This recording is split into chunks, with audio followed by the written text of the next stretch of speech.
چھوٹا کر لے تو چہرہ چھپ جاتا ہے.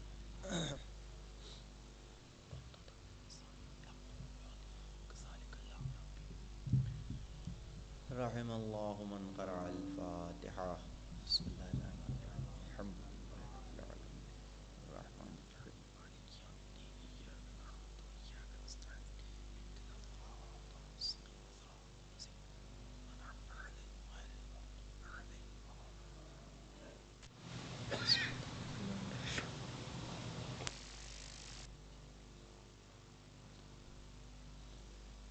اعوذ باللہ من الشیطان اللعین الرجیم. لا حول ولا قوة الا باللہ العلی العظیم.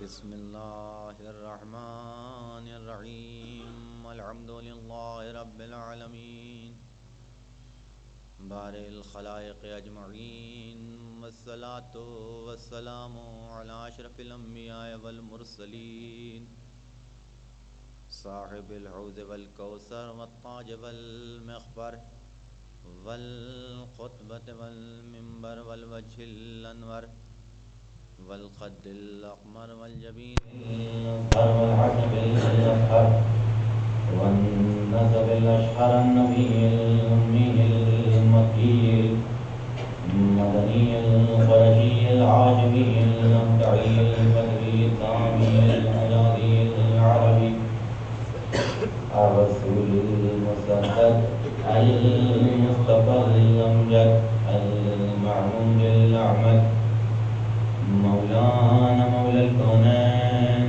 جد الحسن والحسين بالقاسم محمد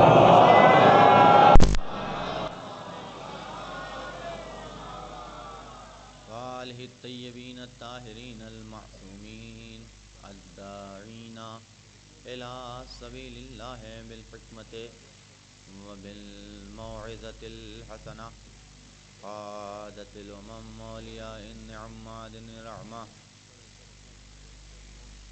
سيما بقية الله العظم مولانا حجة ابن الحسن العسكري.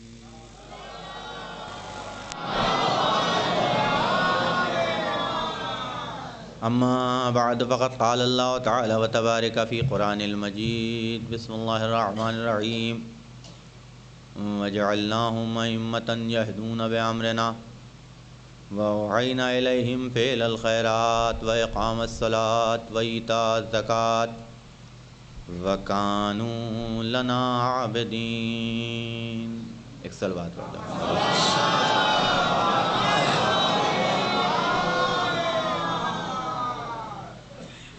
اس سے بہتر انداز میں نعرہ صلوات ہو.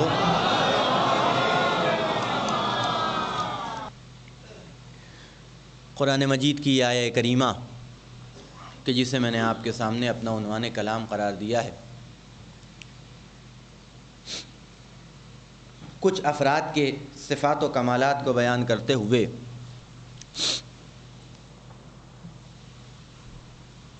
ارشاد ہو رہا ہے کہ وَجَعَلْنَاهُمْ أَئِمَّةً، ہم وہ ہیں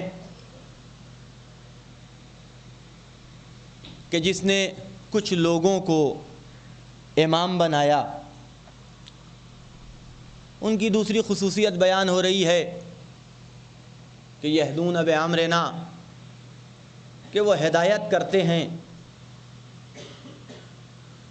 تیسری خصوصیت فعل الخیرات، جو عمل بھی ان سے صادر ہوتا ہے اچھا صادر ہوتا ہے. وإقام الصلاة، اقامہ نماز. ایتاء الزکوٰۃ، زکوٰۃ ادا کرتے ہیں. اور پھر قدرت آواز دے رہی ہے وَكَانُوا لَنَا عَابِدِينَ، یہی تو ہمارے عابد بندے ہیں. انشاءاللہ گفتگو مسلسل رہے گی اس حوالے سے. تھوڑی سی گفتگو اس آیت کے حوالے سے آپ کی خدمت میں عرض کر دوں.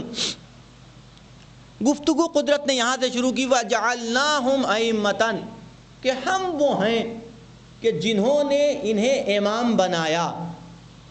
ہم وہ ہیں، یعنی امام بنانے کی جو ذمہ داری ہے وہ خدا نبھا رہا ہے، اور یہ بات بالکل واضح طور پہ لوگوں کے سامنے بیان کر رہا ہے کہ امام بنانا ہماری ذمہ داری ہے، خلیفہ تم اپنی طرف سے بنا سکتے ہو، لیکن امام بنانا یہ تمہارے بس کی بات نہیں ہے، اس لیے کہ اس کے جو صفات و کمالات بیان کیے گئے ان صفات و کمالات پہ پورا اترنا یہ ایک سخت مرحلہ ہے، اور کوئی نہیں جان سکتا اور سمجھ سکتا کہ کون ہے کہ جو ان صفات و کمالات پہ پورا اتر سکتا ہے سوائے ہمارے۔ لہذا اللہ اپنے بنائے ہوئے امام کی خصوصیت بیان کر رہا ہے کہ میرے بنائے ہوئے امام کو پہچانو، خود بخود تمہارے بنائے ہوئے امام کے عیب تم پہ ظاہر ہو جائیں گے،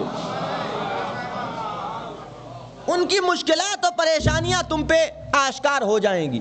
پہلی خصوصیت یہدون بامرنا، ہدایت کرتے ہیں لیکن ہمارے امر کے ذریعے سے۔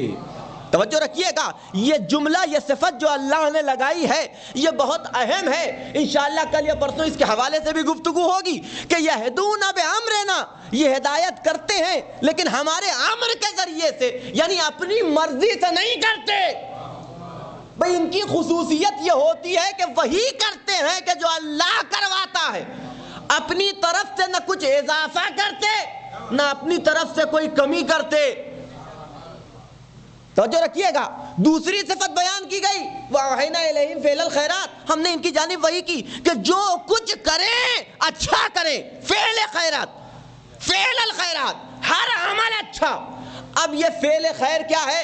اس کے اندر ساری چیزیں آ جائیں گی، اس کے اندر ساری چیزیں آ جائیں گی، واجبات بھی ہے تو مستحبات بھی ہے تو اخلاقیات بھی ہے، ساری چیزیں۔ کافی وسعت رکھتا ہے یہ جملہ، اپنے اندر ایک دنیا سموئے ہوئے ہے۔ فعل الخیرات، فعل خیر، عمل خیر، عمل خیر، جو بھی صادر ہوگا اچھا۔ توجہ رکھیے گا، پھر دوسرا جملہ نماز کو قائم کرتے ہیں۔ بے غور کیجئے گا، پڑھنا اور ہے، قائم کرنا اور ہے۔ نماز پڑھتے اور لکھتے تو ہم بھی ہیں، ہم بھی نماز پڑھتے ہیں، آپ بھی نماز پڑھتے ہیں، بہت سے ہوں گے کہ جو نمازی نظر آ جائیں گے، لیکن ان کا کمال یہ نہیں ہے کہ صرف نماز پڑھتے ہیں۔ نماز پڑھ کے صرف اور صرف تم بری و ذمہ نہیں ہو سکتے۔ نماز پڑھنا الگ ہے، نماز کا قائم کرنا الگ ہے۔ جہاں تمہاری ذمہ داری نماز پڑھنا ہے وہی تمہاری ذمہ داری یہ بھی ہے کہ کچھ اس طریقے سے پڑھو کہ دوسروں کو بھی نمازی بنا دو۔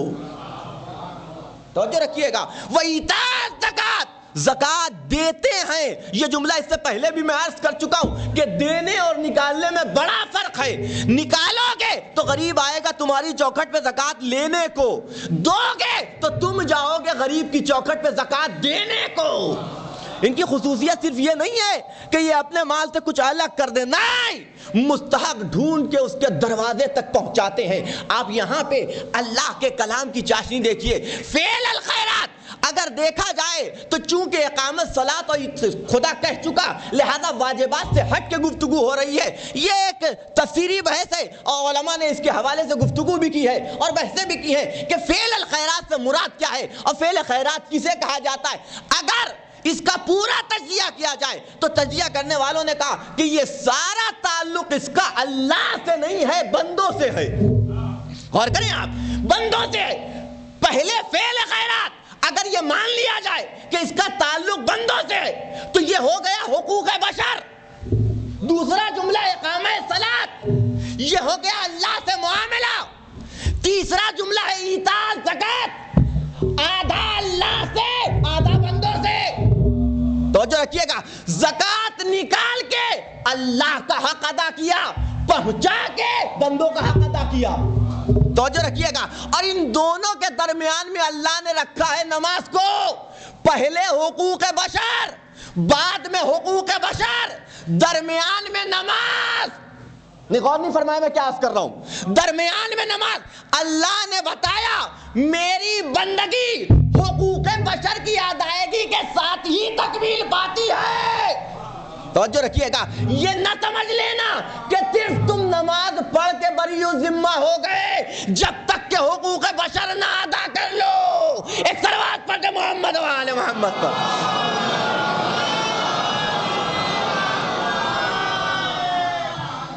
فرمایا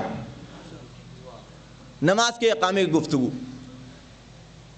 اسلام ایک ایسا دین ہے تمام ادیان و مذاہب میں کہ جو ہمارے لیے اس وقت مشاہدے کا باعث بنے ہوئے ہیں، جتنے مذاہب ہیں، جتنے فرقے ہیں، ان تمام مذاہب میں تنہا اسلام ہے کہ جس نے ہر مرحلے میں انسان کی ہر مشکل کا حل رکھا، ہر پریشانی کا حل۔ یہ خصوصیت ہے اسلام کی کہ چھوٹے سے چھوٹے مسئلے سے لے کے بڑے سے بڑے مسئلے تک کو حل کرنے کی کوشش کی اور کیا ہے۔ کوئی مسئلہ، ذاتی زندگی، اجتماعی زندگی، گھر کے آداب، باہر کے آداب، اب سوچئے بیت الخلاء تک کے آداب حل کیے۔ اب اس سے بڑھ کے اور کیا ہو سکتا ہے؟ ایک ایک مرحلہ، سو تو کیسے سو، جاگو تو کیسے جاگو، کھاؤ تو کیسے کھاؤ، پیو تو کیسے پیو، اٹھو تو کیسے اٹھو، بیٹھو تو کیسے بیٹھو۔ یہ چھوٹی چھوٹی باتیں ایک ایک مسئلے کو اسلام نے حل کیا ہے۔ اب یہ اور بات ہے، دیکھیں میرا موضوع ہے، میں اس سے ہٹ نہیں سکتا۔ حکومت کے خواہش مندوں نے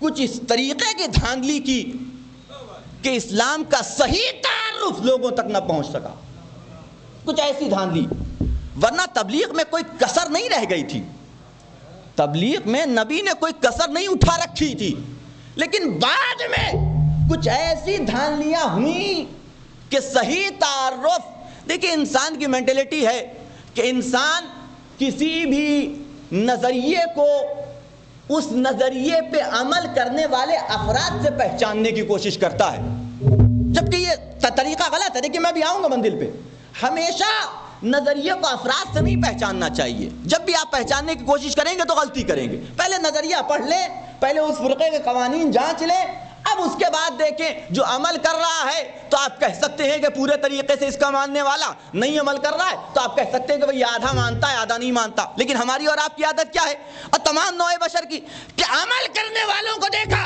ایک نظریہ قائم کر دیا کہ یہ مذہب ایسا ہی ہے۔ توجہ رکھیے گا، یہ فرقہ ایسا ہی ہے۔ عمل کرنے والوں تو فرقہ نہیں مانتا، بلکہ فرقہ ایک الگ چیز ہے، عمل کرنے والے ایک الگ چیز ہے۔ غور کریں میں کیا عرض کر رہا ہوں، عمل کرنے والے ایک الگ چیز ہے۔ تو اب جب اس نبی کے بعد اس میں دھاندلیاں ہوئیں تو ایسا اسلام کا چہرہ متغیر ہوا اور بدلا کہ صحیح تعارف، حقیقی تعارف لوگوں تک اسلام کا نہ پہنچ سکا۔ غور کریں میں کیا عرض کر رہا ہوں، صحیح تعارف اسلام کا نہ پہنچ سکا۔ اس کے بہت سی وجوہات ہیں، ان میں سے ایک یہ ہے کہ شیطان کا غلبہ، ہوائے نفسانی، اتنا غالب ہو گیا شیطان، اور اتنا زیادہ نفسانی خواہشات کی تکمیل میں انسان نے اپنے آپ کو آزاد چھوڑ دیا کہ کچھ نہ بچا، ہر چیز میں تصرف کر بیٹھا، ہر چیز میں تصرف۔ اور دوسرا سبب کہ جو امام نے بیان کیا، دوسرا سبب جو امام نے بیان کیا، غور کیجئے گا، لیکن میں آ گیا اپنی منزل پہ، اور یہ میرا خطاب آپ سے بھی ہے اور دوسروں سے بھی ہے۔ دوسرا سبب امام نے بیان کیا۔ سوال کرنے والے نے سوال کیا، مولا یہ بتائیے کہ آپ کا سب سے بڑا دشمن کون ہے؟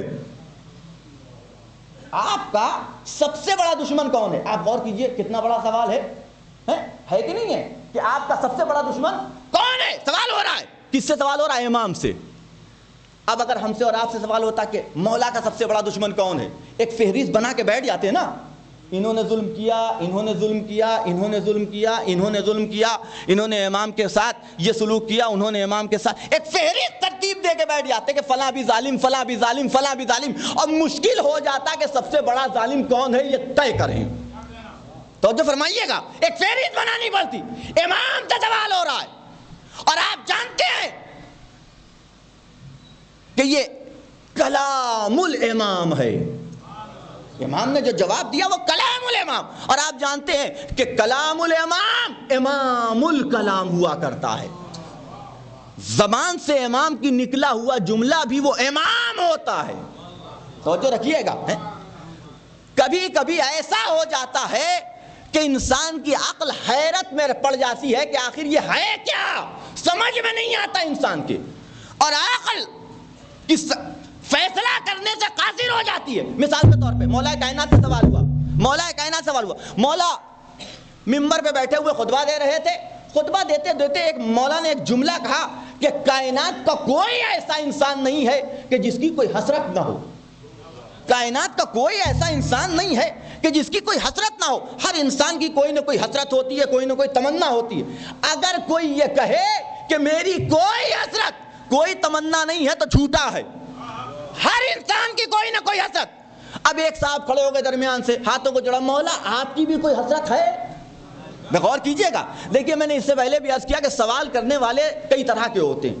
ایک سوال کرنے والا وہ ہوتا ہے کہ جاہل ہے، جاننا چاہتا ہے، علم حاصل کرنا چاہتا ہے. دوسرا سوال کرنے والا وہ ہوتا ہے کہ جو جاننا نہیں چاہتا بلکہ سامنے والے کو بتانا چاہتا کہ ہم بھی کچھ جانتے ہیں. تیسرا سوال کرنے والا وہ ہوتا ہے کہ جس کا مقصد نہ جاننا ہوتا ہے نہ ہی یہ بتانا ہوتا ہے کہ ہم کچھ جانتے ہیں. مقصد یہ ہوتا ہے کسی صورت سے ان کی ٹانگ کھینچ لی جائے. توجہ رکھیے گا، ان کے عیب کو ظاہر کر دیا جائے. مولا کائنات کے ساتھ جاننے والوں نے سوال کم کیا،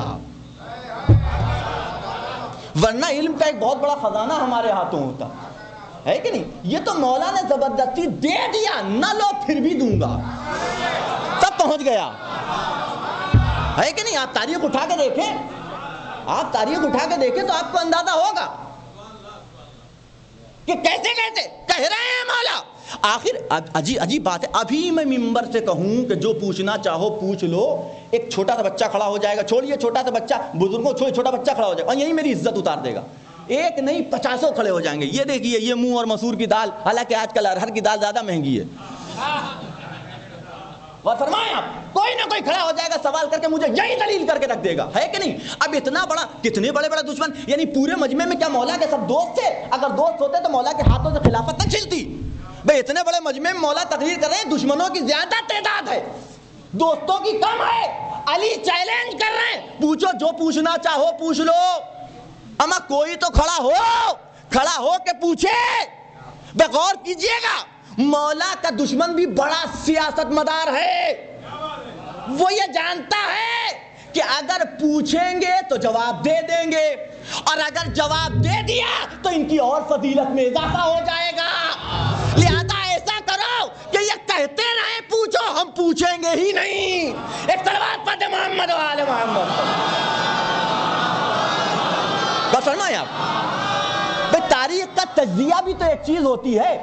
کوئی ضروری تھوڑی نہیں ہے کہ ہر چیز تاریخ میں لکھا ہی ہو. حالات کو دیکھیے، ماحول کو دیکھیے، ہے کہ نہیں. اس کے اعتبار سے سمجھنے کی کوشش کیجئے کہ اتنا بڑا چیلنج علی کر رہے ہیں، پوچھو جو پوچھنا چاہو، اور کوئی ایک کھڑا ہو کے نہیں سوال کرتا. اچھا سوال بھی کیسے کیسے، اگر کھڑے بھی ہوئے سوال کرنے کے لیے اللہ کا انتظام ہے. دیکھیے اللہ صاحب کمال کے کمال کو چھپنے نہیں دیتا.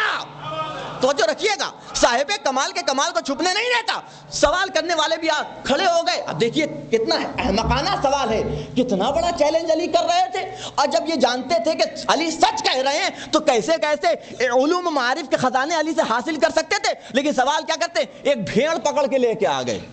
ایک بھیڑ، شیپ جسے کہتے ہیں، لے کے آ گئے کہ مولا یہ بتائیے اس میں بال کتنے ہیں. میں نے کہا نا یہ 3 قسمیں، ان میں سے ایک قسم یہی ہے. یہ قسم، یہ دوسری قسم، تیسری قسم والے ہیں کہ جو سامنے والے کو ذلیل کرنا چاہتے ہیں. مولا یہ بتائیے کہ اس میں بال کتنے ہیں. علی نے جواب دیا کہ اگر تیرے امکان میں ان کا شمار کرنا ہوتا تو بتا دیتا، بس اتنا سمجھ لے. بھائی توجہ رکھیے گا، علی بتا دیتے تو اس کی دلیل بھی تو ملنی چاہیے.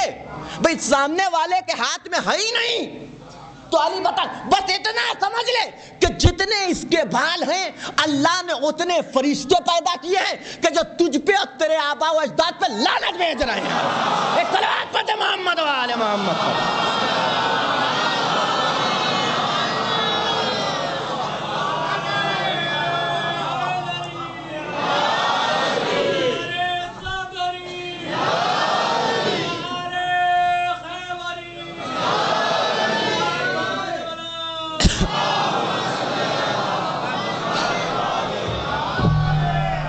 توجہ فرمائیے گا، سوال ایسے ایسے کہ اس میں بال کتنے، لیکن میں نے عرض کیا کہ اللہ صاحب کمال کے کمال کو چھپنے نہیں دیتا.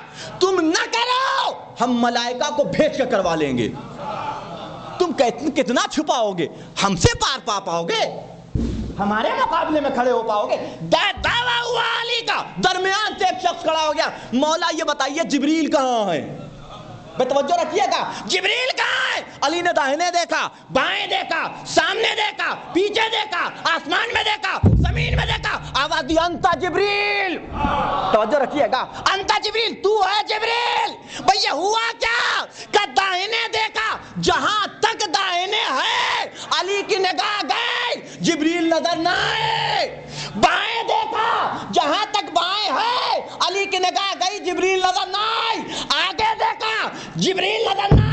پیچھے دیکھا، جبریل نظر نہ آئے. آسمان کی تہوں میں دیکھا، جبریل نظر نہ آئے. زمین کی تہوں میں دیکھا، جبریل نظر نہ آئے. تو اس کا مطلب یہ کہ تو ہی جبریل.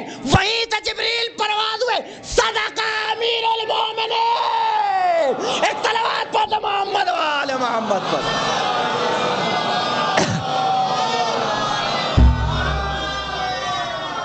اور فرمایا تم چھپاؤ، ہم آشکار کریں گے. کتنا چھپا سکتے ہو؟ تم نہ پوچھو، ہم پوچھوائیں گے ملائکہ کو بھیج کے، اور اس کے ذریعے سے. اب مولا کہہ رہے ہیں کہ ہر انسان کی حسرت ہوتی ہے. کھڑے ہو گئے، آپ کی بھی کوئی حسرت تمنا ہے؟ آپ کی بھی کوئی خواہش ہے؟ اس سے پوچھ رہا ہے کہ جو خواہشوں کو پورا کرنے والا ہے. کہ بے شک میری دو حسرتیں ہیں، میری دو حسرتیں. کہ مولا آپ کی دو حسرتیں، کہ بے شک میری دو حسرتیں. کہ وہ کیا؟ کہ پہلی حسرت یہ ہے کہ جتنا میرے پاس علم تھا ویسا سوال نہ ہوا. نے غور فرمایا، علی کی حسرت دیکھیے، بغور کریں. میں آخری جملہ کہوں گا تب اس کی قدر سمجھ میں آئے گی کہ جتنا میرے پاس علم تھا ویسا سوال نہ ہوا. دوسری حسرت یہ ہے کہ جتنا میں دے سکتا تھا اتنا مانگا نہ گیا. غور کریں آپ، ہے کہ نہیں؟ میری یہ دو حسرتیں. عجیب بات ہے، قربان جائیے، صلوات پڑھ دو محمد و آل محمد پر.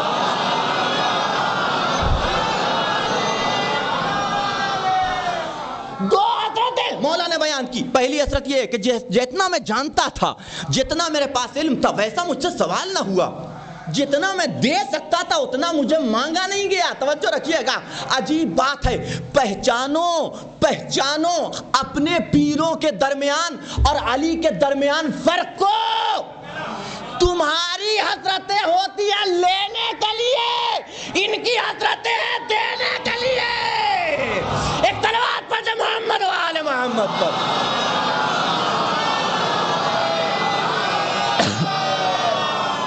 فرمایا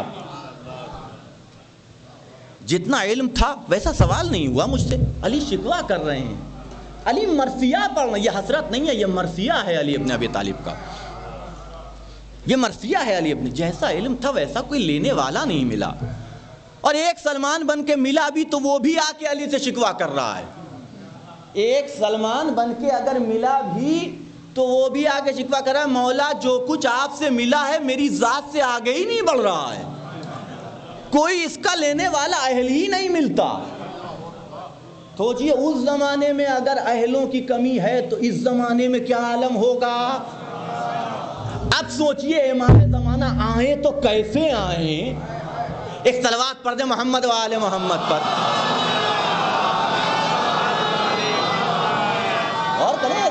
غور کا مقام ہے کہ جہاں سلمان ہوں، ابو ذر ہوں، مقداد ہوں، عمار ہوں، یاسر ہوں، قنبر ہوں، حبیب ہوں، زہیر ہوں، یہ سب تھے نا. مسلم ابن اوسجہ ہوں، ان کے درمیان میں مولا مرثیہ پڑھ رہے ہیں ان کی موجودگی کے باوجود. یعنی یہ تعداد کتنی کم ہے مولا کے نزدیک لینے والوں کی کہ مرثیہ پڑھ رہے ہیں کہ میری ذات سے آگے نہیں بڑھتا. اب امام زمانہ آئے تو کیا ہم اور آپ اہل بنیں گے؟ کسے دیں امام؟ تو آئیں تو کیسے آئیں امام؟ ایسے راستے تو ہموار ہوں، ایسی فضا تو بنے، ایسا ماحول تو پیدا ہو. ایسی استعداد تو تربیت پائے، ایسی ظرفیت تو آئے کہ ہمارا امام آ کے جو کچھ اس کے پاس ہے اس ظرف میں رکھ سکے، ہے ہی نہیں۔ ایک صلوات پڑھ دے محمد و آل محمد پر۔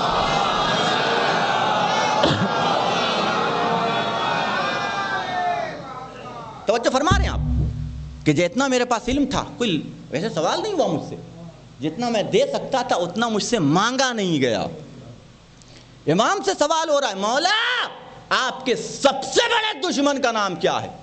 ہم ہوتے کہتے فلاں ہے، فلاں ہے، فلاں ہے، لیکن یہ امام ہے، آواز دی، میرے سب سے بڑے دشمن کا نام ہے جہالت۔ توجہ رکھیے گا، میرے سب سے بڑے دشمن کا نام ہے جہالت۔ جہالت اس لیے کہ اگر جہالت نہ ہوتی تو یہ اہل بیت کو مان لیتے۔ نہیں، ابھی آخری جملہ کہوں گا۔ میں نے عرض کیا تھا کہ جس طریقے سے یہ جملہ غیروں کے لیے عبرت کی جگہ ہے، ویسی ہمارے لیے بھی لمحہ فکریہ ہے، ہمارے لیے بھی لمحہ فکریہ ہے۔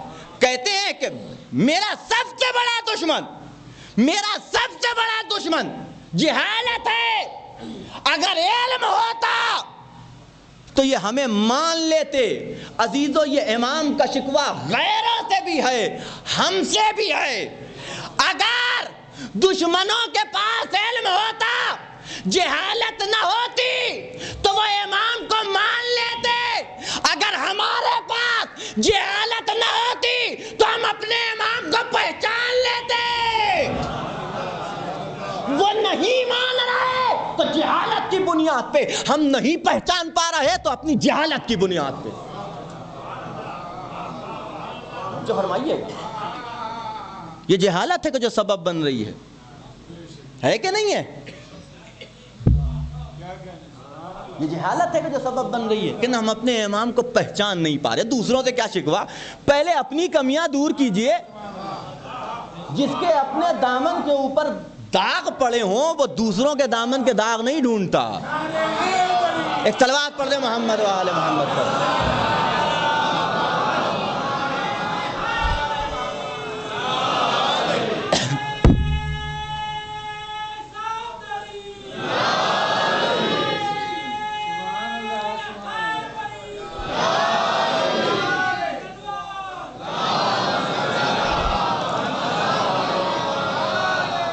یہ بات بالکل واضح کر دوں یہیں پہ، یہ ساری باتیں آپ کے لیے نہیں کہہ رہا ہوں، بلکہ مقصود ہے کہہ آپ سے رہا ہوں، سنانا اپنے ضمیر کو ہے۔ فارسی کی ایک مثل ہے کہ در بگو تا دیوار بے شنوت، کہو دروازے سے لیکن سناؤ دیوار کو۔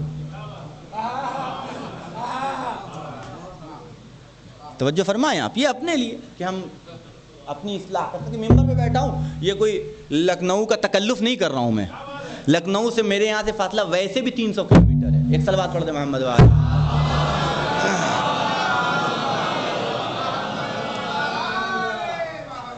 توجہ فرما رہے ہیں آپ، حقیقت ہے یہ۔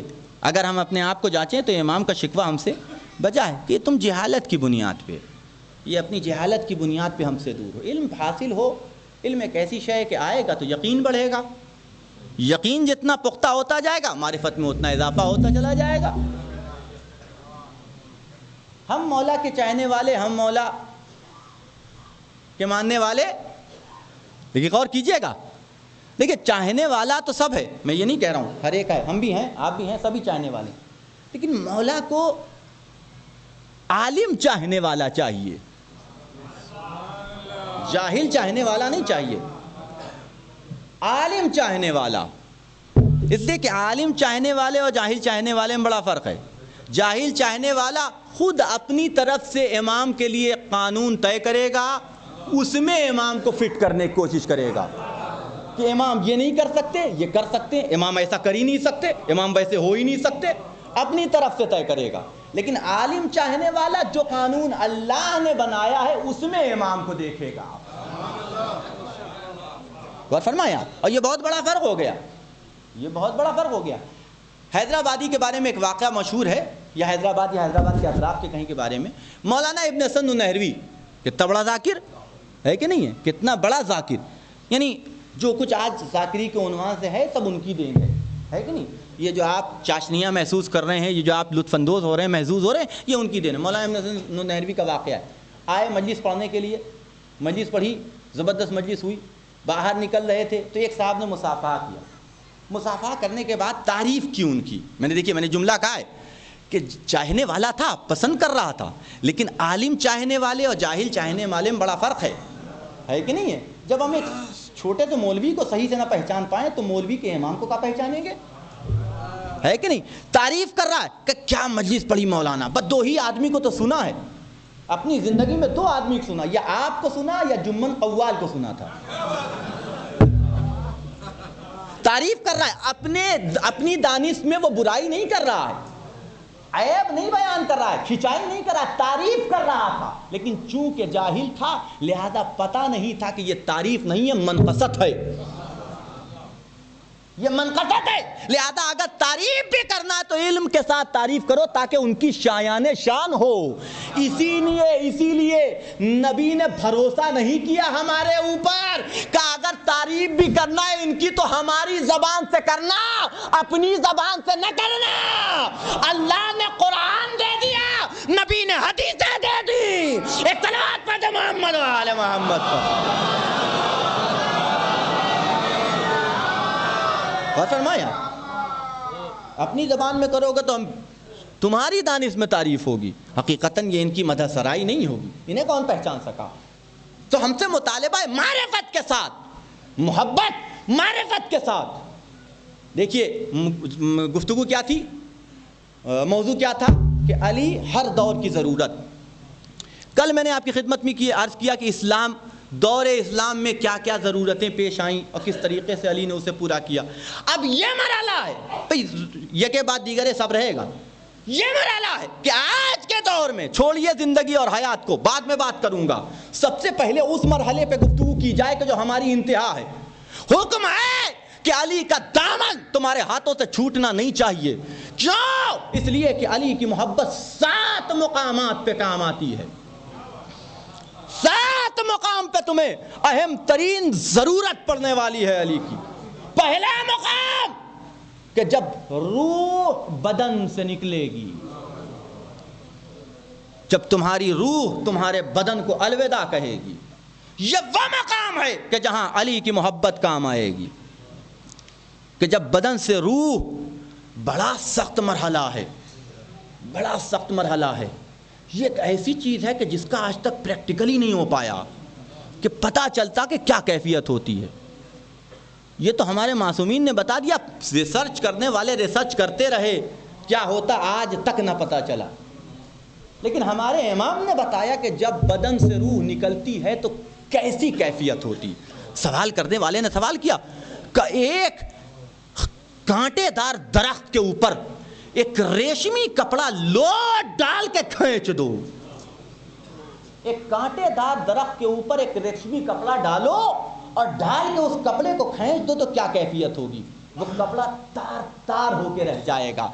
بدن سے جب روح نکلتی ہے تو بدن کی یہی کیفیت ہوتی ہے, اندر کی نسیں ٹوٹ ٹوٹ کے رہ جاتی ہیں. اب پوچھا جب مومن کا ایسے نکلتی ہے کہ جیسے پھول سے خوشبو نکل جائے. ایک صلوات پڑھتے محمد و آل محمد. دے دیا ہے کہ تم کیسا ٹیسٹ پسند کرتے ہو, بے توجہ رکھیے گا, کیسا ٹیسٹ پسند کرتے ہو. شوگر پیشنٹ تو نہیں ہو.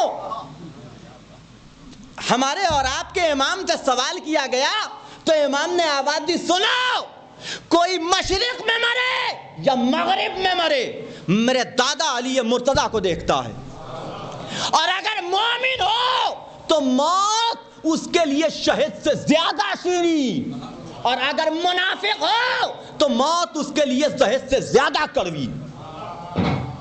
مومن ہے تو شہد سے زیادہ شیریں, منافق ہے تو زہر سے زیادہ کڑوی, تیسرا کوئی ٹیسٹ نہیں ہے. لہذا اپنے بدن سے اس طرح کی بیماریوں کو دور کر کے جائیے کہ جو قبر میں پہنچنے کے بعد کہیں اللہ کا ڈاکٹر یہ نہ کہہ دے کہ مٹھاس ان کے لیے مضر ہے. توجہ فرمائیے آپ, ہے کہ نہیں ہے؟ کہیں مرے, مشرق میں اس دنیا سے جائے یا مغرب میں اس دنیا سے جائے, میرے دادا علی مرتضیٰ کو دیکھتا, کہنے والے ارے ایک ہی وقت میں 1,000 10,000 15,000 لاکھوں آدمی اس دنیا سے جا رہے ہیں, ہر جگہ علی پہنچ جائیں گے, ہر جگہ علی پہنچ جائیں گے. عجیب انسان ہے, اسے ملک الموت پہ اعتراض نہ ہوا, ملک الموت پہ اعتراض نہ ہوا کہ ہزار جگہ جہاں جہاں جو مورے پہنچے ہوئے ہیں. توجہ رکھیے گا, ان پہ اعتراض کرا ہر جگہ. عجیب احمق ہے, اسے نوکر سمجھ میں آ گئے, مولا سمجھ میں نہ آیا. ایک صلوات پڑھتے محمد و آل محمد پر.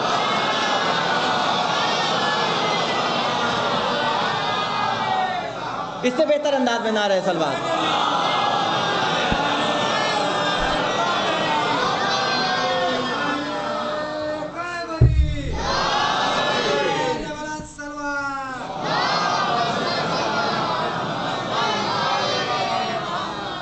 کوئی مشرق میں جائے یا مغرب میں جائے تو یہ ہے موت, یہ ہے موت. بھئی موت ہے کیا؟ کا موت یعنی روح کا بدن سے نکل جانا. روح کیا ہے؟ امر پروردگار. آئے گی بحث انشاءاللہ, گفتگو ہوگی اس پہ. امر پروردگار, اور یہ ہے اولی الامر. یہ تو تم بھی مانتے ہو. تو جہاں جہاں امر وہاں اولی الامر ہے کہ نہیں ہے؟ وہاں صاحب امر پہنچے گا کہ جہاں جہاں امر پہنچے. بھئی امر تو بغیر اس صاحب امر کی اجازت کے کہیں جا نہیں سکتا, تو جو بھیج سکتا ہے امر کو وہ خود نہیں جا سکتا.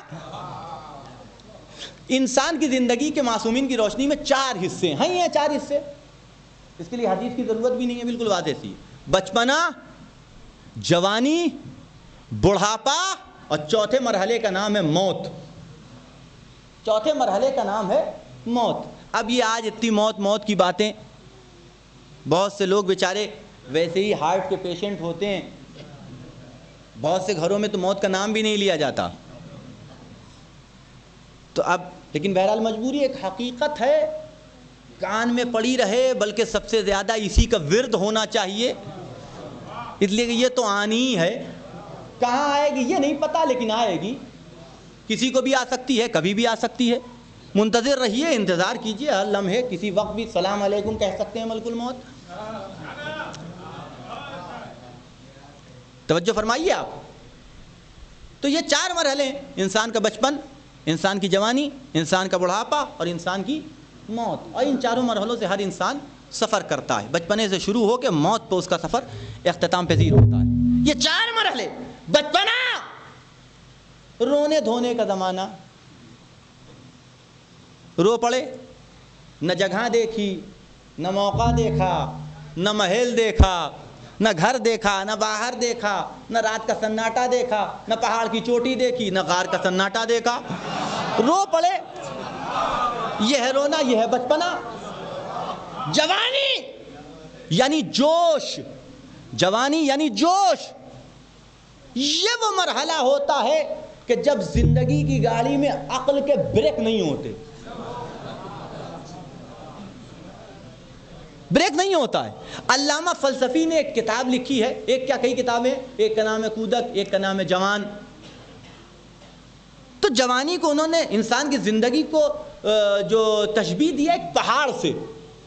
ایک پہاڑ سے انسان کی زندگی شروع ہوتی ہے مسطح زمین سے, ایک دم مسطح. یہ ہے انسان کا وجود, ادھر وجود میں آیا, اور جیسے جیسے انسان بڑھتا جاتا ہے گویا نیچے سے پہاڑ کی طرف سفر کر رہا ہے, بلندی کی طرف سفر کر رہا ہے. آپ سوچئے پہاڑ پہ پتہ نہیں آپ چڑھیں کہ نہیں چڑھیں, میں تو چڑھا ہوں ایران کے اندر. کتنا سخت مرحلہ ہوتا ہے, اتنا جمع کے قدم رکھنا پڑتا ہے کہ اگر ذرا سا پاؤں پھسلا تو بس سیدھے نیچے نظر آئیں گے کہ جہاں سے چلے تھے, لیکن جیسے چلے تھے ویسے نہیں نظر آئیں گے. توجہ فرمائیے آپ, نیچے نظر آئیں گے. جمع کے قدم رکھتا ہے انسان پہاڑ پہ چڑھتے ہوئے, بالکل یوں اسٹریٹ, ہلکا سا ترچھا پن, خطرناک ڈھلان, جمع کے. وہ بھی سیدھا پیر نہیں, ترچھا پیر رکھیے تب چڑھ پائیے گا. یوں پیر رکھیے ایسے, کہ جیسے اسٹیپس ہوتے ہیں ایسے چڑھیے جمع جمع کے، اور جب اینڈ پہ پہنچے یہ ہے جوانی کا آخری مرحلہ، اور اب یہاں سے ڈھلان، اور یہ اس سے زیادہ خطرناک، یہ اس سے زیادہ خطرناک مرحلہ ہے۔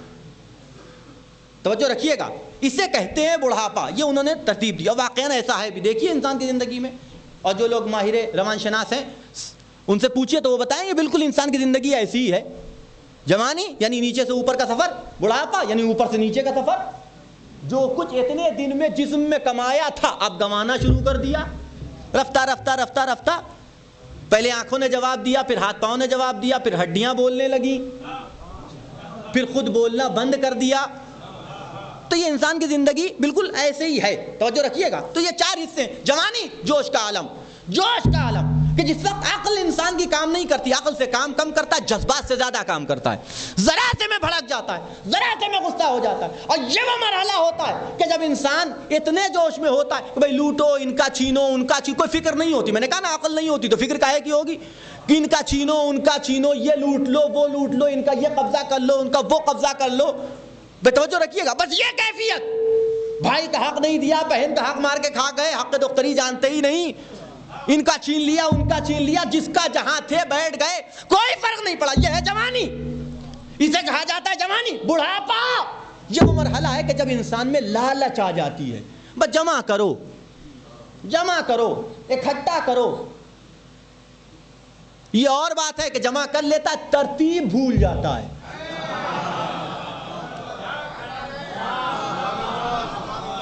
اسے کہا جاتا ہے بڑھاپا۔ چوتھا مرحلہ ہے موت۔ تو یہ چار مرحلے ہوئے، ارے کوئی تو ہو جو کہے کہ پہلا حق ہے، بچپنا حق نہیں ہے، توجہ رکھیے گا، کوئی تو ہو کہ جو کہے دوسرا حق ہے، جوانی حق نہیں ہے، کوئی تو ہو جو یہ کہے بڑھاپا حق ہے، بڑھاپا حق نہیں ہے، لیکن سب کہتے ہیں موت حق ہے، توجہ رکھیے گا، موت حق ہے۔ اب میں کیا کروں؟ میرے نبی کی حدیث، میرے نبی کی حدیث بارے الہ یاد رکھنا کہ جدھر جدھر علی ادھر ادھر حق، علی المال حق والحق مالی، حق علی کے ساتھ، علی حق کے ساتھ۔ میں نے یہ جملہ کہا تھا کہ مولا کائنات کے فضائل رسول سے زیادہ کوئی نہیں بیان کر سکتا۔ اگر نبی یہی کہہ کے رک جاتے تو کہنے کو مل جاتا علی حق کے ساتھ، حق علی کے ساتھ۔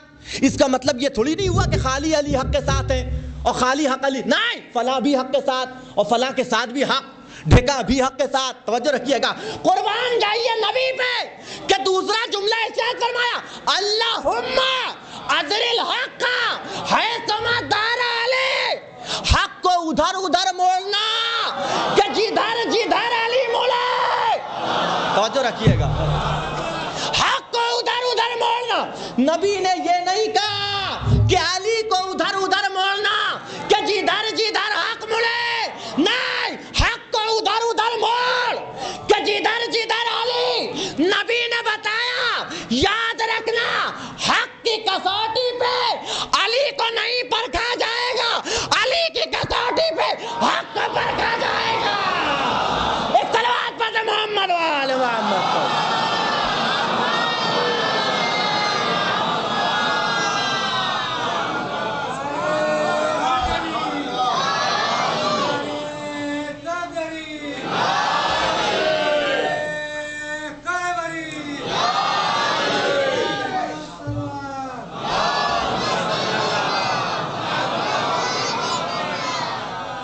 توجہ فرمائیں آپ، یہ حق ہے، موت حق ہے، آنا ہے، انتظام کرو، ہر چیز کا انتظام کر رہے ہو۔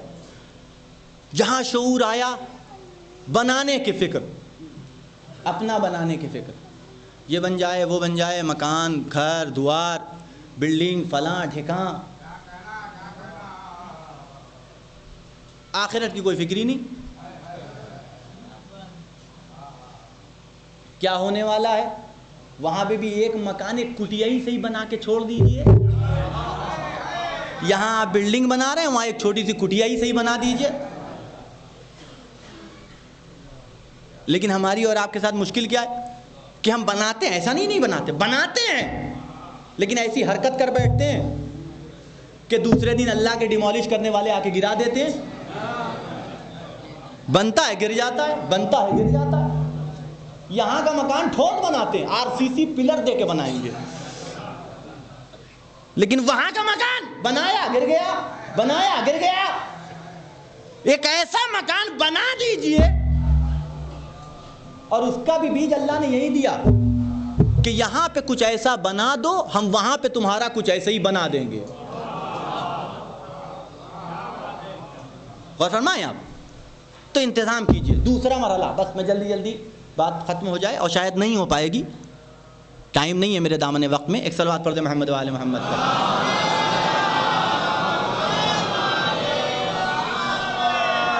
دوسرا مرحلہ کہ جہاں علی ابن ابی طالب کی ضرورت پڑتی ہے. میں نے شروع یہیں سے کیا، بیچ سے بھی شروع کر سکتا تھا کہ زندگی میں کہاں کہاں ضرورت پڑتی ہے، زندگی میں کہاں کہاں ضرورت پڑتی ہے یہ بھی بیان کر سکتا تھا، لیکن میں نے یہ نہیں ڈائریکٹ موت. اس لیے کہ آپ کو پتہ ہونا چاہیے کہ آدمی انتظام وہیں کے لیے کرتا ہے کہ جہاں ہمیشہ رہنا ہو. اب یہاں کون کون سی مشکلیں پڑتی ہیں اور کون کون سی پریشانیوں میں علی ابن ابی طالب کام آتے ہیں، یہ تو جاننے کی میں سمجھتا ہوں ضرورت ہی نہیں ہے، یہ جاننے کی ضرورت ہی نہیں ہے. لیکن یہاں رہنا کتنے دن ہے؟ جتنی مشکل یہاں پڑے گی اتنا آرام وہاں ملے گا. تو یہ تو چکر ہے انشاءاللہ، لیکن اس کے حوالے سے بھی کچھ مشکلات ایسی ہیں کہ جب ائمہ معصومین نے بیان کیا تو ہمیں بیان کرنا ہے. تو دوسرا مرحلہ ہے انسان کی زندگی کا قبر، اہم ترین مرحلہ، اہم ترین مرحلہ. بہت سے لوگ اپنی قبر پہ لکھوا دیتے ہیں آخری آرام گاہ، ہے کہ نہیں؟ ان کو کس نے کہا کہ یہ آخری ہے؟ بھائی صاحب اب تو آرام ختم ہوا ہے، جب تک اس دنیا میں تھے آرام سے تھے، اب تو آرام ختم، اب تو مشکلات کی ابتدا ہو رہی ہے، اب تو پریشانیوں کا آغاز ہو رہا ہے. آخری آرام گاہ کہاں سے ہو گئی؟ امام فرماتے ہیں، ہمارے اور آپ کے پانچویں امام محمد باقر اسلام،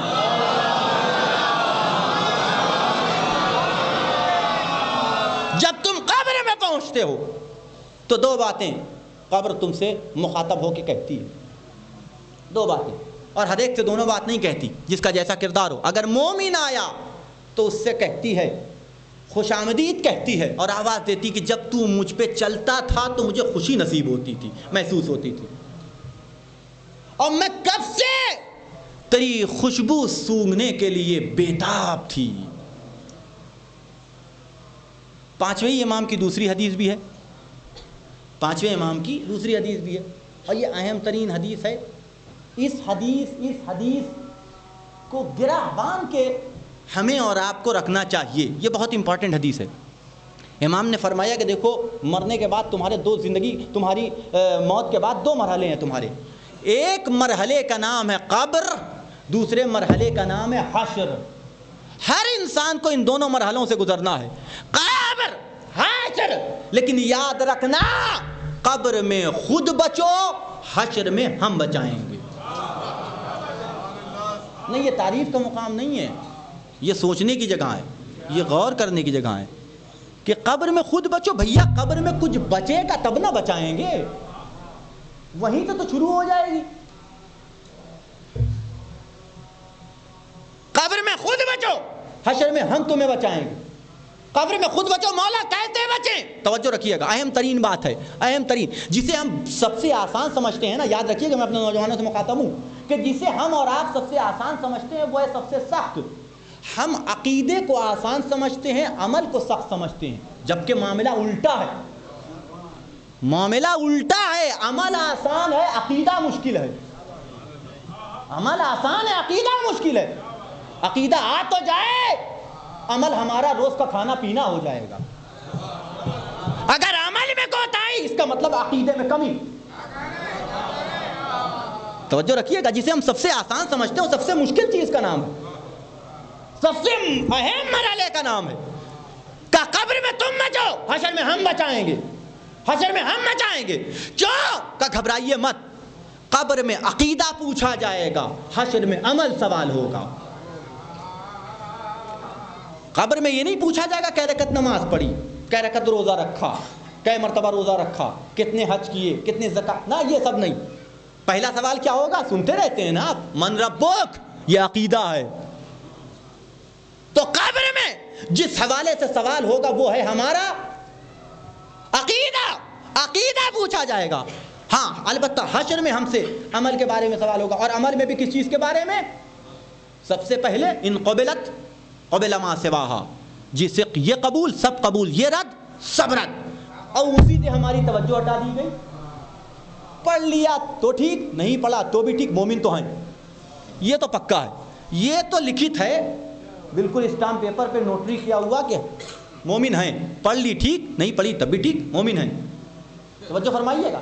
ایک حکایت ہے کہ گزر رہے تھے ایک جنگل سے ایک صاحب، ایک بزرگ گزر رہے تھے کہ دفتن کسی کے رونے کی آواز آئی، چیخ مار کے دہاڑے مار کے رو رہا ہے۔ پوچھا کون؟ کہا نماز۔ کہا رو کیوں رہی ہے؟ کہا کیوں نہ رہوں، جن کے لیے اتری تھی وہ پڑھتے نہیں ہیں، جن کے لیے نہیں اتری تھی وہ چھوڑتے نہیں ہیں۔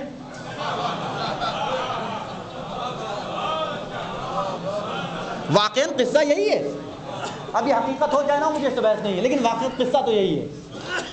جن کے لیے اتری تھی وہ پڑھتے نہیں، جن کے لیے نہیں اتری وہ چھوڑتے ہی نہیں مجھے۔ توجہ فرمائیے آپ، ہماری توجہ اس طرف ہونی چاہیے۔ کیوں؟ اس لیے کہ نماز ہمارے امام کی آنکھوں کی ٹھنڈک کا نام ہے، ہمارے امام کی آنکھوں کی ٹھنڈک کا نام ہے۔ مجلس مکتب حسین ہے، نماز مقصد حسین کا نام ہے، اور ان دونوں فریضوں کو ہمیں ادا کرنا۔ ایک کا دامن، ہم ایک والے ہیں ہی نہیں، ہمیں دونوں کو ساتھ لے کے چلنا ہے۔ ایک ہاتھ میں قرآن تو دوسرے ہاتھ میں اہل بیت۔ اہل بیت کی نمائندگی کرتی ہے مجلس، قرآن کی نمائندگی کرتی ہے نماز۔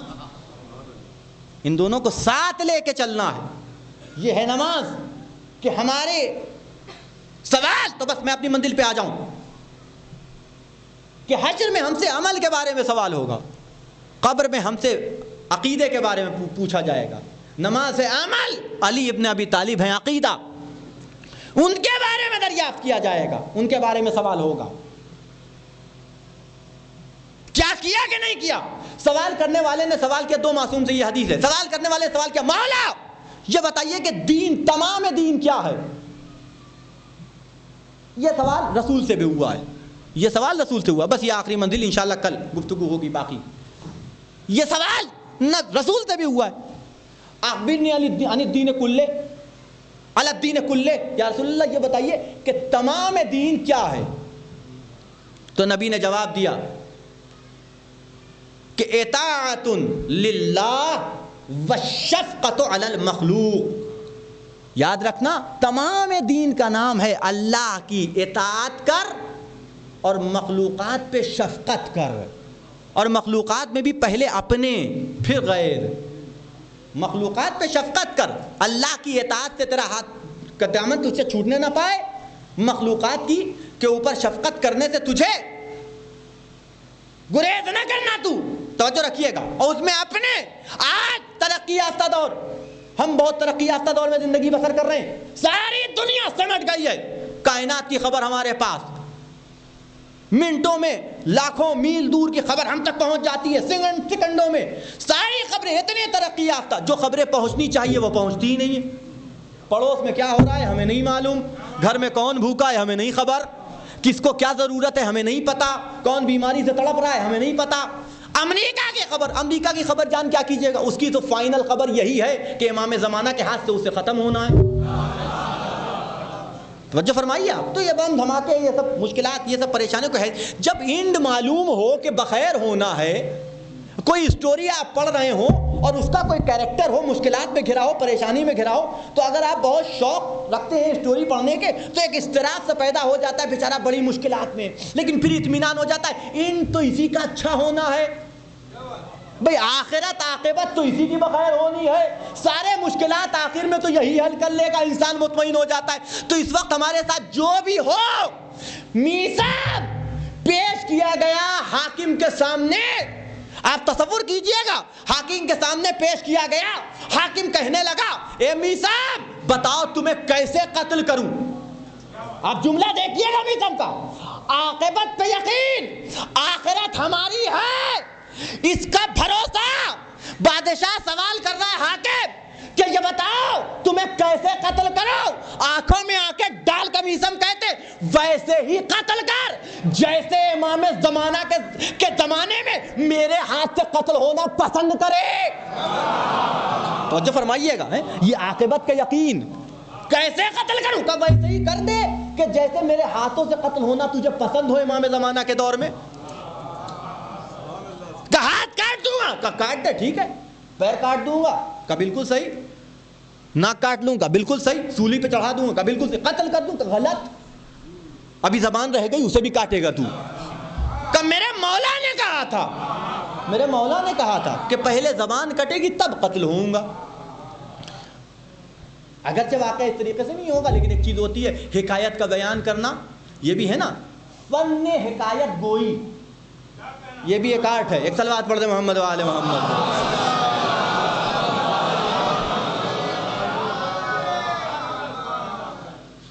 توجہ فرمائیے, کہ پہلے زبان کاٹے گا. کہ اچھا بڑا ناز ہے تمہیں علی ابن ابی طالب. کا بے شک ناز ہے, بے شک ناز, جو کہا ہے وہ ہوگا. کہ ٹھیک, ہاتھ کاٹے جائیں گے, پاؤں کاٹا جائے گا, تیری ناک کاٹی جائے گی, سولی پہ چڑھایا جائے, قتل کیا جائے گا, لیکن زبان نہیں کاٹوں گا. تیری مرضی, مجھے تو یقین ہے مولا نے کہا ہے ہوگا ضرور. ہاتھ کاٹ دیے گئے, پیر کاٹ دیے گئے, ناک کٹ گئی, سولی پہ چڑھا دیا گیا. میثاق وہاں پہنچ گئے کہ جہاں میثاق کو جس منبر پہ تقریر کرنا بہت پسند تھا, میثاق کا پسندیدہ منبر مل گیا. پہلی بار ملا ہے اور آخری بار ملا ہے. یہ وہی درخت تھا کہ جسے میثاق اپنی زندگی میں پانی دیتے تھے, آبیاری کرتے تھے اس کی. توجہ فرمائیے گا, لٹکا دیا گیا, موقع ملا, آؤ لوگوں جمع ہو جاؤ, تمہارے سامنے میں فضائل کے دریا بہانے والا ہوں. اہل بیت کے فضائل بیان, میثاق کی زبان چلی, اہل بیت کے فضائل بیان کرنا شروع ہوئے. اس طریقے سے فضائل بیان ہو رہے تھے, لوگوں کے درمیان ایک تحول پیدا ہونے لگا. خبر دینے والے نے خبر دی, جلدی کیجئے, کہ بھائی جلدی زبان کاٹو, کہیں ایسا نہ ہو کہ حالات بگڑ جائیں. ایک صلوات پڑھ دے محمد و آل محمد.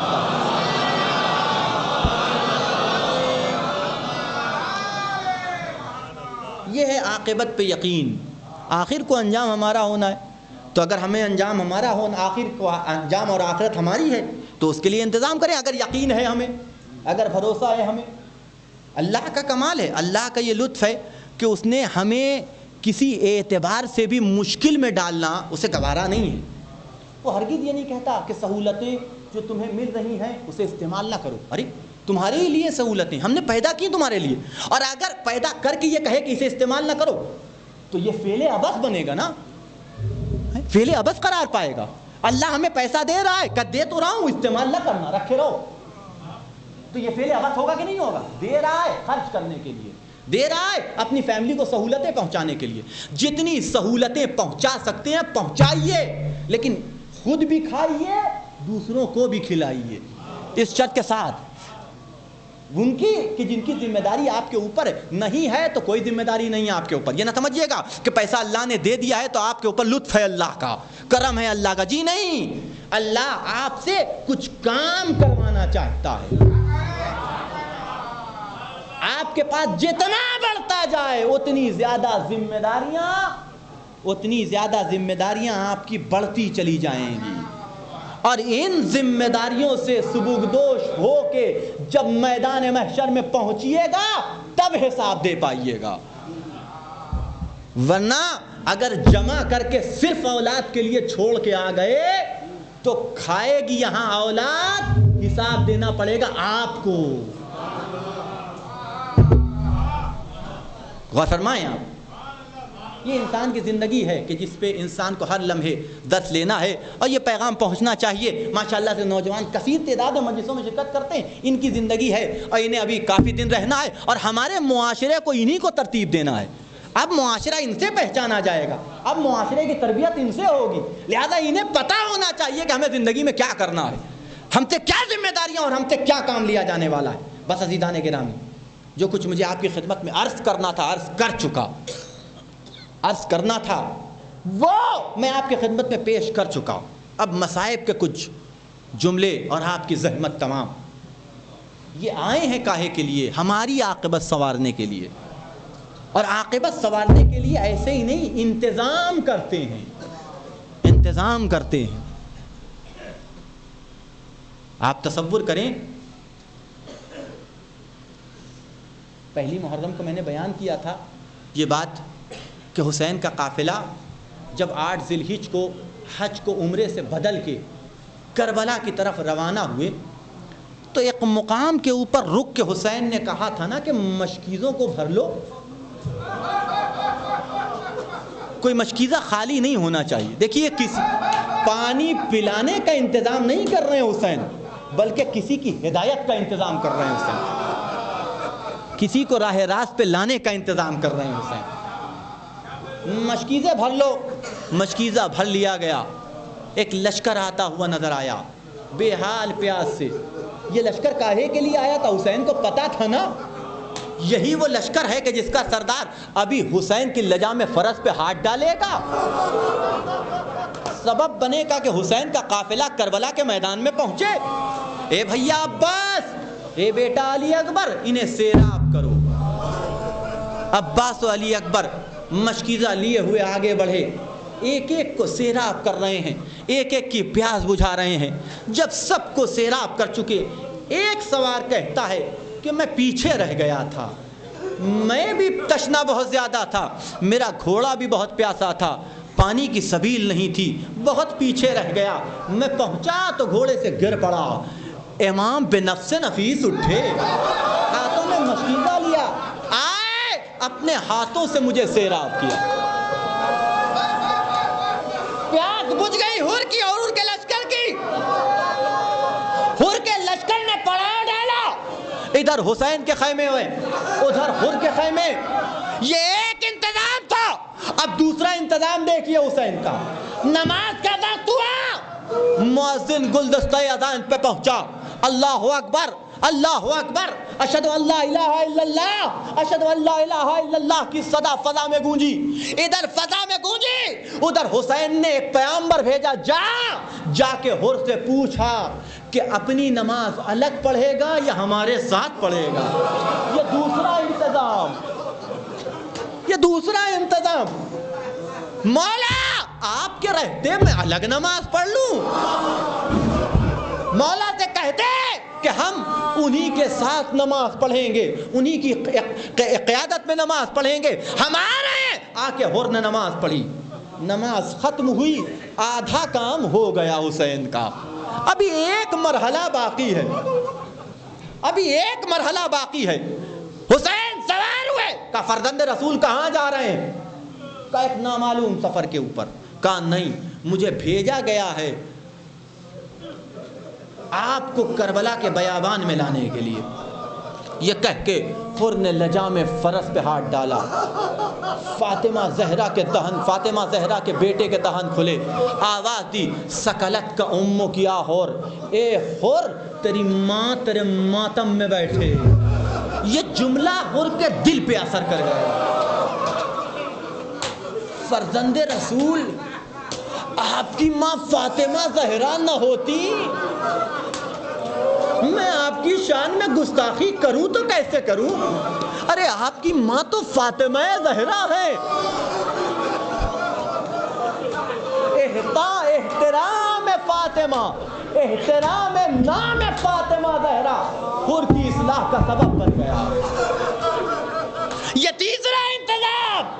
اور چوتھا انتظام دیکھنا ہے تو آؤ روز عاشور دیکھو. تاریخ نے لکھا کہ ہر کا بیٹا دیکھتا ہے کہ ہر جنگ کا فاتح میرا بابا ہر,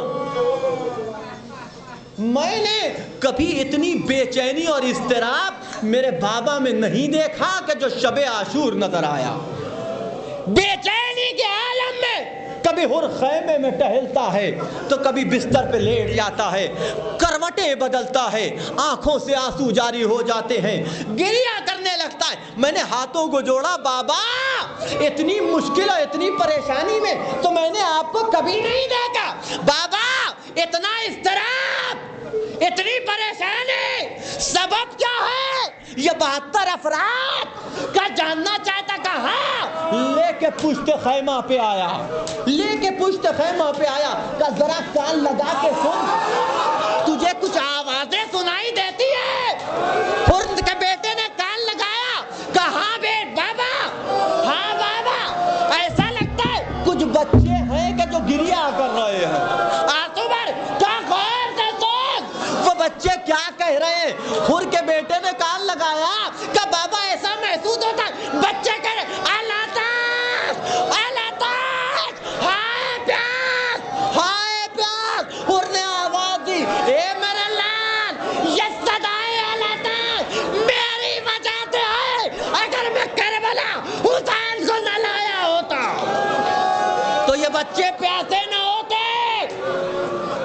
لو عزیزو, مصائب ختم ہو گیا, مصائب ختم ہو گیا.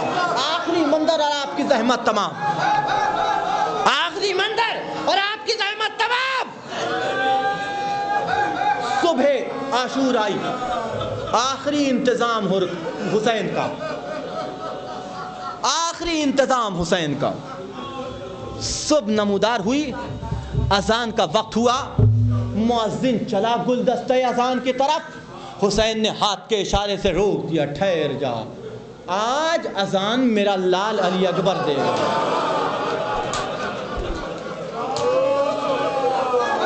آج علی اکبر اذان دیں گے.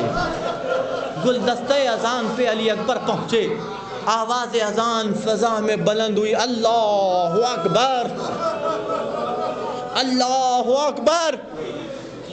یہ ایسی اذان تھی کہ جو پہلی بار سنائی تھی. شہزادہ علی اکبر کی آواز اذان بلند ہوئی, یہاں ہر فیصلہ کن انداز میں کھڑا ہو جاتا ہے, اے میرے لال, میں نے فیصلہ کر لیا, اب میں جا رہا ہوں حسین کی طرف. بیٹا ہمراہ ہوا, بھائی نے ہاتھ کو جوڑ کے کہا میں بھی تمہارے ساتھ چلوں گا. غلام بھی ساتھ ہو لیا, چلا, لیکن احساس ندامت, احساس پشیمانی, احساس جاؤں تو کیسے جاؤں, اپنے مولا سے نظریں کیسے ملاؤں, کس طریقے سے اپنے مولا کو جواب دوں گا. میری مشکوں کو کس دو, میری آنکھوں پہ پٹی باندھ دو. مشکیں کس دی گئی, ہاتھوں پہ آنکھوں پہ پٹی باندھ دی گئی.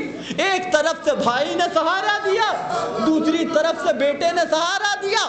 خر چلا, ابھی کچھ ہی دور چلا ہوگا کہ یہاں حسین اپنے اصحاب کے ساتھ خیمے میں سر جھکائے بیٹھے ہیں کہ دفتن فرزند رسول نے سر کو اٹھایا, اے عباس و علی اکبر اٹھو, استقبال کے لیے آگے بڑھو, دیکھو میرا مہمان آ رہا ہے, میرا مہمان آ رہا ہے. عباس و علی اکبر اٹھے, آگے بڑھے. ہر کے بیٹے نے دیکھا, تکبیر کی آواز بلند کی, اللہ اکبر. ہر نے آواز دی, اے میرے لال, کیا مولا آ گئے, کیا مولا کا خیمہ آ گیا؟ کہا نہیں. ہر مبارک ہو, عباس و علی اکبر تمہارے استقبال کو آئے, قدموں میں گرا دیا. اے شہزادو, ہمیں اور گناہگار نہ کرو. اے ہر, میرے مولا نے تیرے استقبال کے لیے بھیجا ہے, تیرے استقبال کے لیے بھیجا ہے. عباس و علی اکبر لے کے آئے, قدموں میں سر رکھ دیا. اے مولا, اس وقت تک سر نہ اٹھاؤں گا جب تک کہ آپ مجھے بخش نہ دے. حاضیدو, کریم ابن کریم کا فرزند جھکا, ہر کو شانے سے پکڑا, سینے سے لگایا, آواز دی, جا ہر, میں نے تجھے بخشا, میرے خدا نے تجھے بخشا. بخشش کا پروانہ ملا, پھر ہاتھوں کو جوڑا، اے مولا ایک گزارش اور ہے، کہا بول اور کیا چاہتا ہے، کیا چاہتا ہے؟ اب یہ تاریخ کے فقرے نہیں ہیں، البتہ تصور کی نگاہوں سے دیکھا جا سکتا ہے کہ عجب نہیں کہ امام نے آواز دی ہو کہ اے بھائی تو ایسے موقع پہ آیا ہے، تو جانتا ہے کہ خیمے میں ایک بوند پانی کا بھی نہیں ہے، میں تیری ضیافت کا فریضہ انجام دوں تو کیسے دوں؟ بس لو مجلس ختم ہوئی، مجلس ختم ہوئی، کہا مولا مجھے مرنے کی اجازت دے دو، مرنے کی اجازت دے دو، لو آدھی دو، میں نے گفتگو کو ختم کیا، بس ایک سوال اور تھے، اے اور ابھی آیا ہے، جنگ نہیں شروع ہوئی، تجھے آخر مرنے جانے کی جلدی کاہے کی ہے؟ اے ہو ٹھہر جا، دیکھ ابھی حسین کو بڑے بڑے مراحل سر کرنے ہیں، ابھی حسین کو بڑے مراحل سر کرنے، ایک ایک کے جنازے پہ پہنچنا ہے، ابھی ایک موقع ایسا بھی آئے گا کہ جوان کی لاش اٹھانے کو حسین جھکیں گے، اٹھائی نہ جائے گی، آواز دیں گے ایک بنی ہاشم کے بچوں، اور ٹھہر جا، عجب نہیں کہ اور آواز دے، اے بھائی ارے کیسے ٹھہر جاؤں، ابھی مولا کو پتا چلا، مولا سے نظر ملانا بڑا آسان، خیمے میں خبر جائے گی، بچے نکل کے آئیں گے، نگاہ پڑے گی، ارے یہ وہی تو ہے کہ جس کی وجہ سے میں پیار ہم پیار تھے، ارے مولا سے نظر ملانا آسان، چھوٹے چھوٹے بچوں سے اور نظر ملائے گا تو کیسے؟ اے مولا مرنے کی اجازت دے دو،